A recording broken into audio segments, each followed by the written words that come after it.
Çingiz xan tarixin ən böyük hökmdarı. 8 yaşında olarkən atası düşmənləri tərəfindən öldürülür. Bundan sonra Timuçin anası və qardaşları ilə birgə Monqolistan çöllərində yaşamağa başlayır. Atasının ölümündə günahkar olan tatarlardan, habelə onları tənha qoyub qaçan yaxın adamlarından qisas alacaqdı.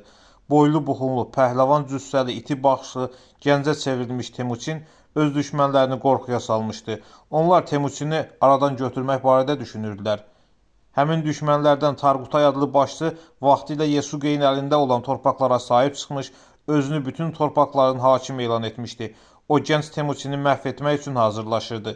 O illərdə düşmənlərinə məğlub olan Timuçin Çinə qul kimi satılır. Bir il ərzində Çinin müxtəlif ərazilərində qəfəsdə gəzdirilir. Qəfəsdə meymun kimi sərgilənərkən yaşlı bir buddist rahib onun yanına gəlir və ondan əfv olunmaqlarını istəyir. Çünki gələcəkdə onun böyük bir hökmdar olacağını bilirdi. Onun Çingizdən bir istəyi vardı. Ona kömək edəcəyini söyləyir və qarşılığında Yutan adlı budist məbədini dağıtmamağı xahiş edir. Çingiz qoca rahibə söz verir və verdiyi sözü yerinə yetirir.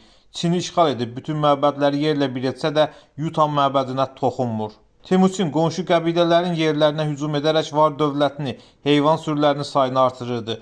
Özünün tərəfdarlarını çoxaltmaq məqsədi ilə müxtəlif nəsillərdən və qəbilələrdən qulluğa götürdüyü adamlara mal dövlət verirdi. Beləliklə Timuçin ulusu tədricən yaranmaqda idi. Getdikcə aydın olurdu ki, Timuçin bütün Monqolistanda hakimiyyəti əlinə alacaq. Buna görə də hakimiyyətə göz dikən digər qəbilə başçıları Timuçinə qarşı birləşməkdə idilər.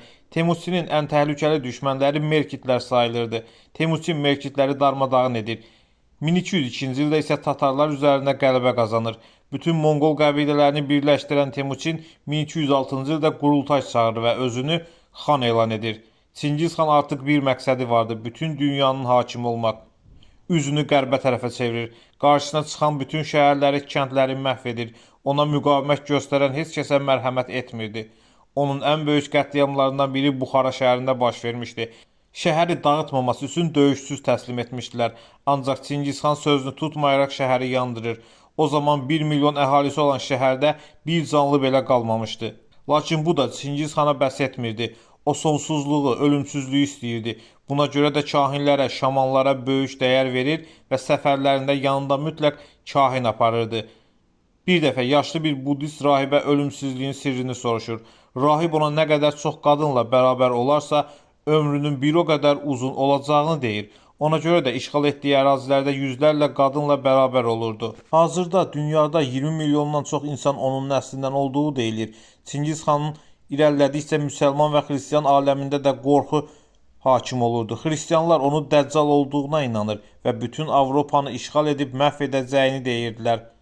Haqsız da sayılmazdılar. Çingiz xan o dövrdə dünya əhalisinin 11%-ni məhv etmişdi. Çingiz xan olduqca dindar idi. O gök Tengriyə inanırdı və dünyada yalnız bir dinin olduğunu deyirdi. Onu İslama və xristianlığa dəvət edənləri qazanda yandırırdı. Bu qüdrətli hökmdarın tək bir qorxusu vardı: İtlər. Nə zaman bir it görsə qaçıb çadırına girərmiş. Dünyanın yarısını işğal etdi. 40 milyon insanı öldürdü. Ölümsüzlüyü tapa bilmədi, ancaq adını tarixə ölümsüz olaraq yazdırdı. Öldüyündə isə məzarının yeri bilinməsin deyə dəfnində iştirak edən hər kəsi öldürdü. Onun ölümündən sonra övladları və nəvələri imperiyanın ərazisini daha da genişləndirdilər. Ərəbistan yarımadası, Hindistan, Avropanın bir çox yerlərini işğal etdilər.